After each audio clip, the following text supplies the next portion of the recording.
காலை வணக்கம் உறவுகளே. இப்போ இது நம்ம மல்லிகைப்பூ செடிக்கு கொடுக்குறதுக்காக சயனோபாக்டீரியாவில் பொட்டாசு, அதாவது வாழைப்பழ கரைசல், அப்புறமா பத்திலை கசாயம், அப்புறம் அரப்புமோர் கரைசல் எல்லாமே போட்டு நம்ம இப்போ ரெடி பண்ணி வச்சுருக்குறோம். நல்லா பாருங்கள் எப்படி நொதிக்குதுன்னு பாருங்கள். இப்போ தான் நான் எல்லாமே உள்ளே சேர்த்தேன், சயனோபாக்டீரியா கூட சேர்த்தேன். இப்போ சேர்த்து ஒரு 5 நிமிஷம் கூட ஆகலைங்க, அதுக்குள்ளே நல்லா நொதித்தல் பாருங்கள். இது இப்படியே நான் இப்போ ஈவினிங் போட்டிருக்கிறேன்.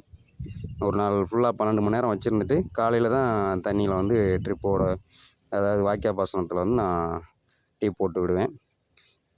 சூப்பராக பெர்மெண்டேஷன் ஆகுதுங்க.